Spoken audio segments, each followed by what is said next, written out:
How do you keep your home warm when you have a power outage?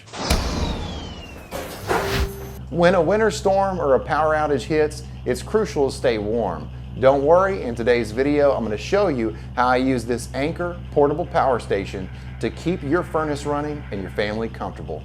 You're watching Taddy Digest. This is HVAC Tips for Homeowners. I'm Tad. Let's get started.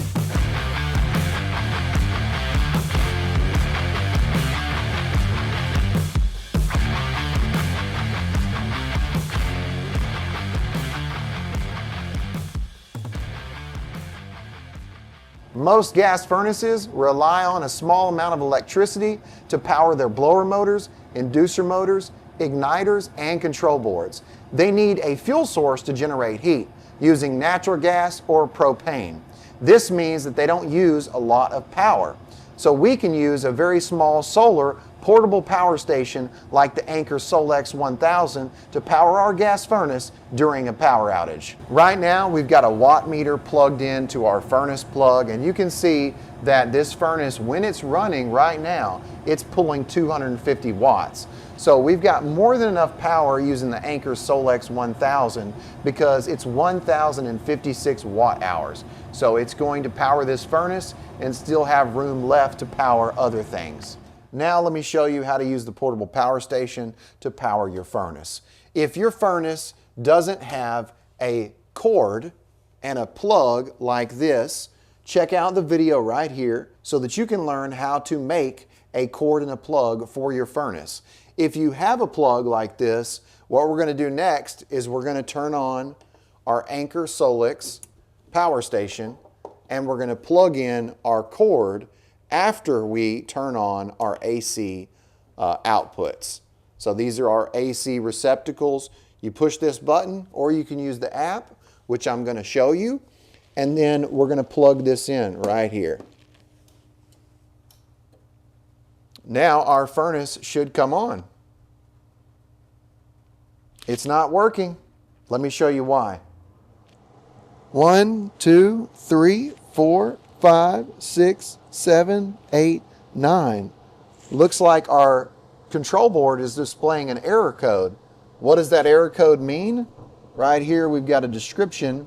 It says hot, neutral, reversed, or poor ground neutral. So it's saying either our hot and our neutral is reversed, or we don't have a good ground connection. If you plug in your portable power station and your gas furnace displays this error code, I'm going to show you what to do. Now, what do we do if we have a polarity issue? First, we unplug the power cord that goes to the furnace. Then we find the wires that wire up to the power supply. Looks like we have a black and a white. And then what we want to do is we want to swap these wires. Make sure that the ground's connected. Looks like the black goes to black and the white goes to white. But what we're going to do is we're going to disconnect the white and the black, and we're going to wire in the black with the white. And then this one right here with this one. And we're basically reversing the polarity. So after we wire this up, and please consult a professional. If you don't feel safe with wiring, don't do it. Make sure that you are a professional or a licensed electrician, or hire one to do this for you if you need that. Now you can see that we've reversed the wires and we've changed the polarity. Now we should be able to plug this back in and put our panel back in place. But for now, we're just going to push this button to see if we have 9 flashes.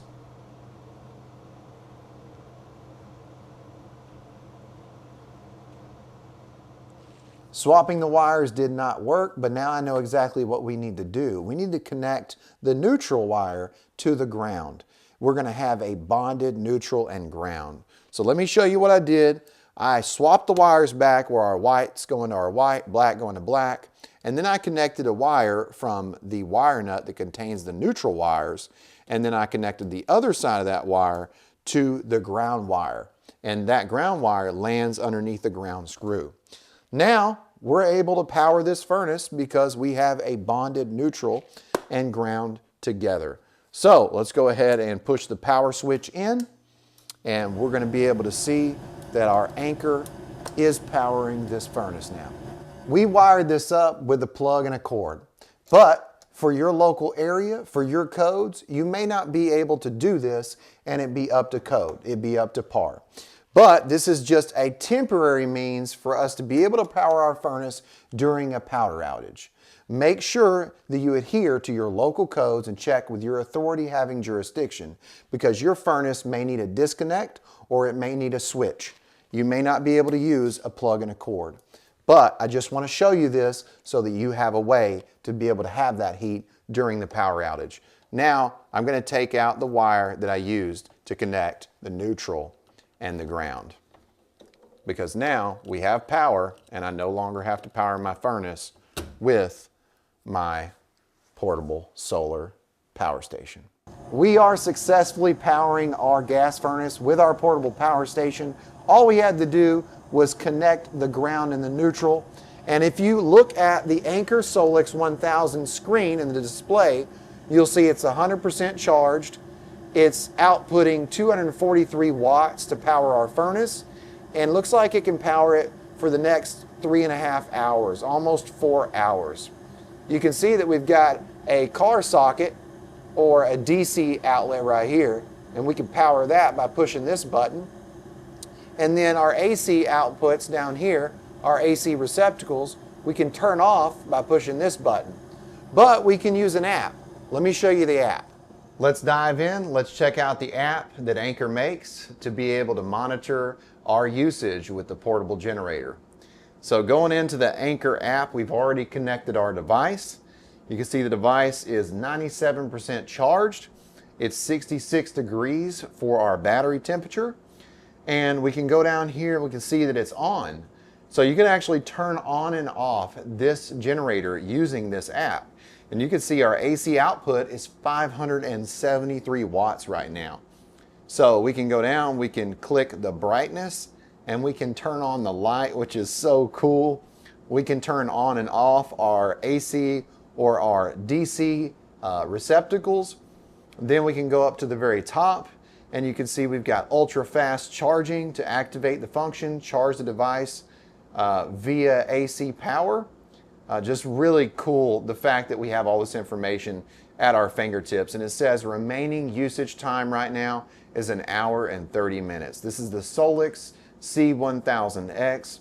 And I'm going to put a link right here so you can get a discount at Signature Solar. And I'm going to put that link down in the description so that you can get $50 off using my link. I hope you enjoyed today's video. I hope you learned something. If you've got a question, remember, questions can lead to new content.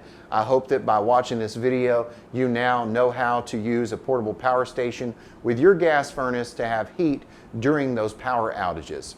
If you liked the video, hit the like button, subscribe, and smash that bell, ding, so you know what I'm doing. If you need a portable power station like the Anker Solix 1000 or the other portable power stations that they have to offer, go check out Signature Solar. Use this link right here, and you'll save $50 on your purchase at signaturesolar.com. Don't forget to check out that link that I have in the description for you on how to make a plug and a cord for your furnace. You've been watching Taddy Digest. This is HVAC Tips for Homeowners. I'm Tad, and I'll keep you cool if you let me.